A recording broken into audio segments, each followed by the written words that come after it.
conversation about the transfer of power from the British to the people of India.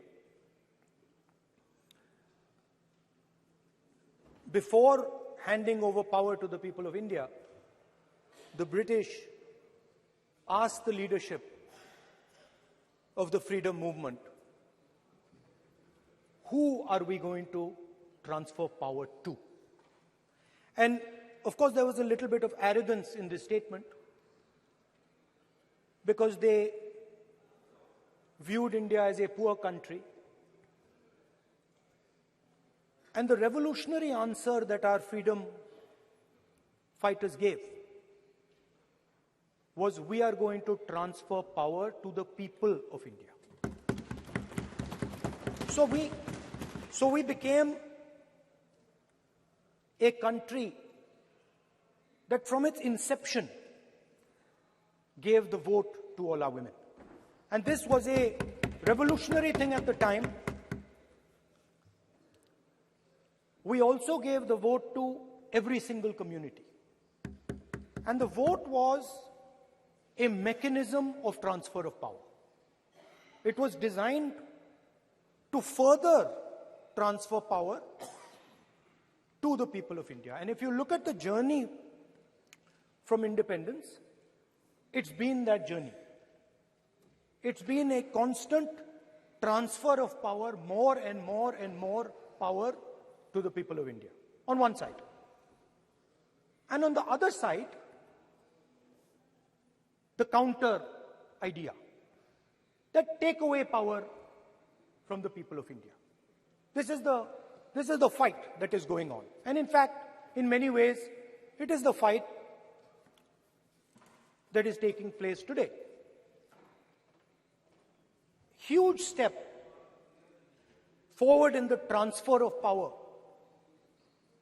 to the women of India was Panchayati Raj, where they were given reservation and they were allowed to enter the political system at scale. And this is another step. It's a big step. It is not a small step. And I'm sure everybody in this room,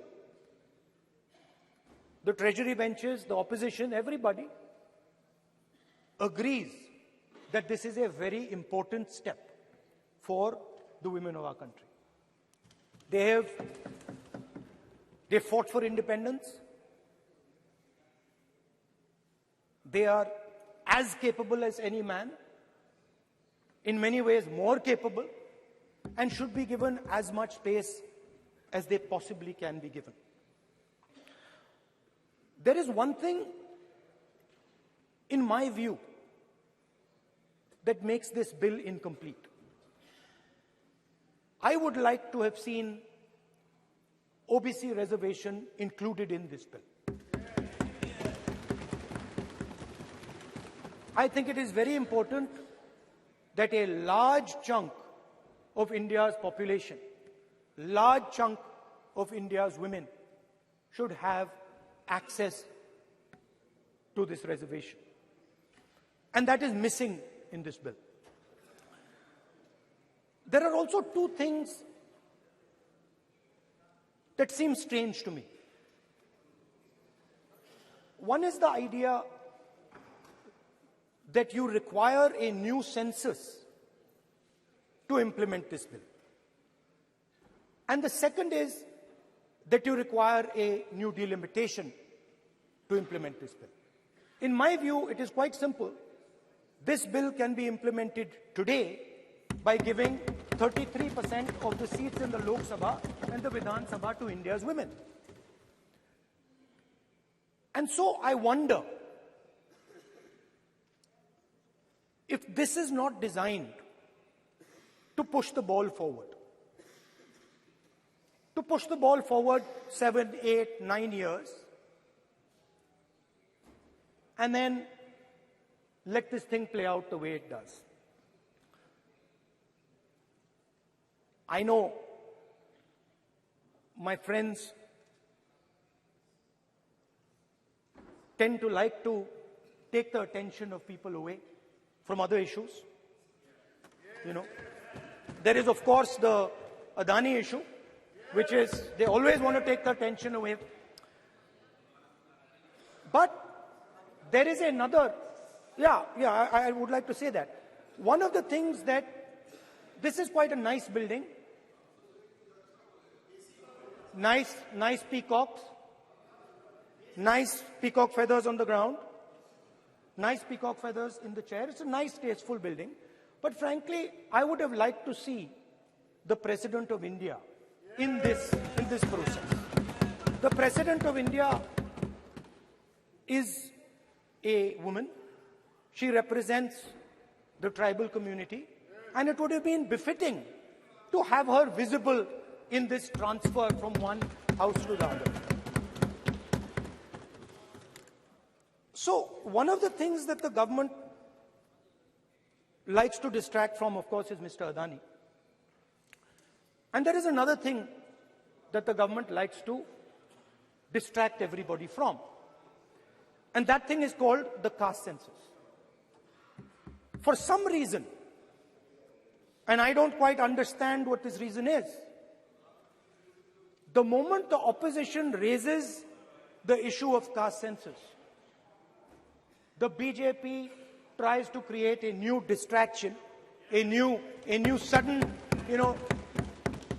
event, so that the OBC community and the people of India look the other way. In my research for this speech, I took a look at the different institutions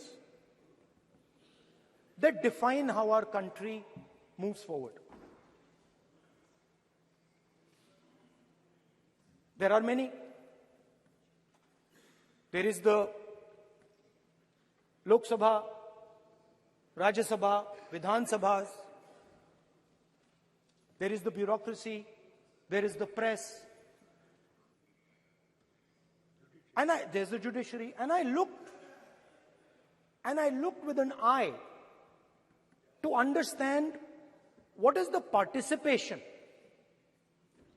of the OBC community in these institutions. मतलब हमारे जो institutions हैं उनमें OBC की भागीदारी कितनी है, ये सवाल मैं पूछ रहा था और मैंने अलग अलग इंस्टीट्यूशंस में थोड़ा रिसर्च किया. जो सेंट्रल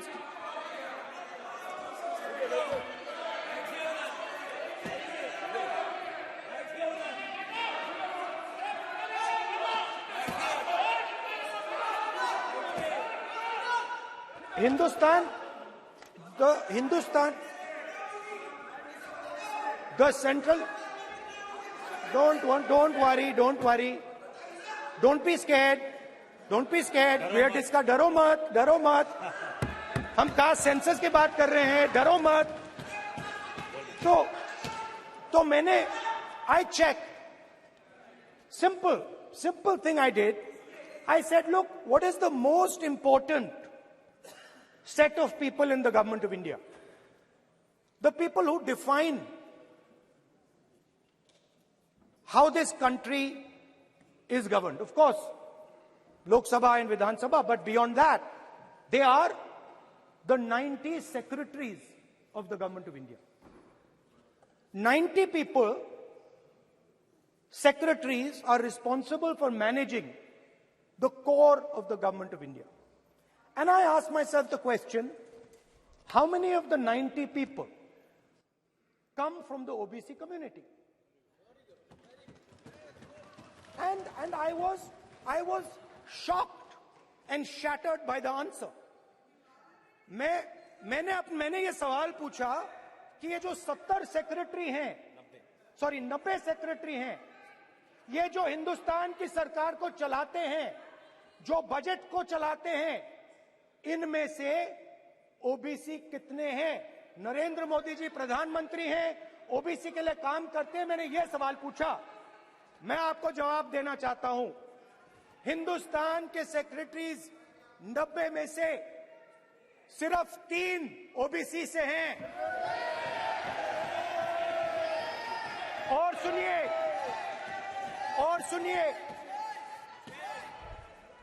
सुनिए, नहीं घबराइए मत, डरो मत। और सुनिए, ये जो सेक्रेटरीज हैं जो ओबीसी कम्युनिटी से हैं, ये हिंदुस्तान के सिर्फ 5% बजट को कंट्रोल करते हैं।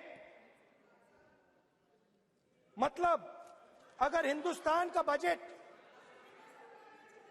44 लाख करोड़ का है तो ये 2.47 लाख करोड़ मतलब 5% कंट्रोल करते हैं। और सुनिए, मैं कर रहा हूं, मैं वहीं आ रहा हूं।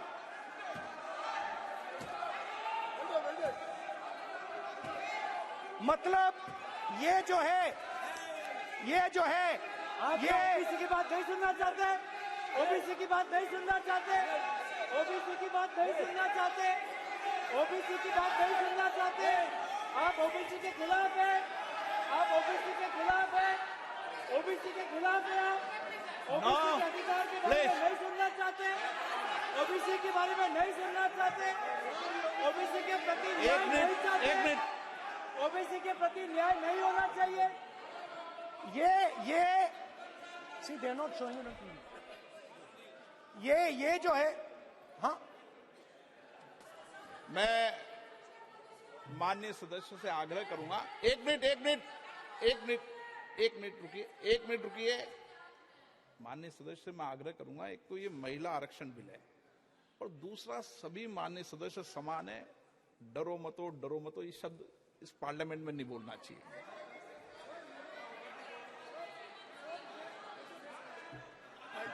सर, ये जो डिस्कशन है, sir, speaker sir, this discussion,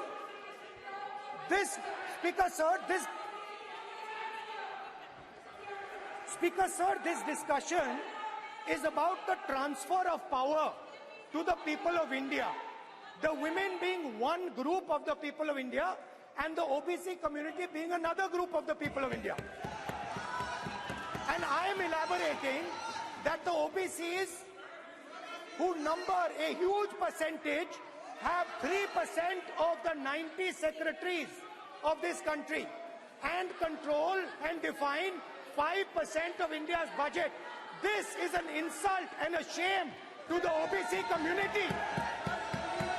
ये OBC community का अपमान है। तो सवाल उठता है कि इस देश में कितने ओबीसी हैं, कितने दलित हैं, कितने आदिवासी हैं, और उस सवाल का जवाब सिर्फ कास्ट सेंसस से मिल सकता है।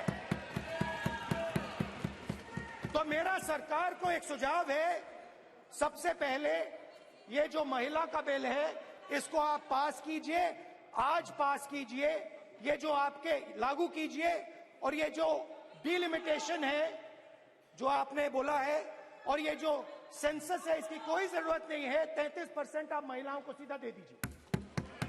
और दूसरी बात, इसको बदलिए, इसको आप बदलिए। कैमरा नहीं है सर, कैमरा नहीं है, आपको ही दिखाएंगे सर, पूरा भाषण में आपको ही दिखाएंगे। ये आप बदलिए। ये जो लिस्ट है ये ओबीसी समाज का अपमान है। 90 लोग हिंदुस्तान के सेक्रेटरी हैं, उनमें से 3 लोग ओबीसी समाज के हैं, 5% बजट को कंट्रोल करते हैं।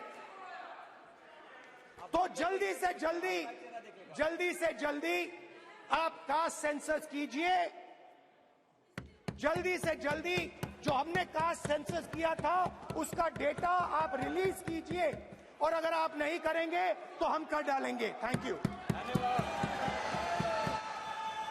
माननीय गृह मंत्री जी।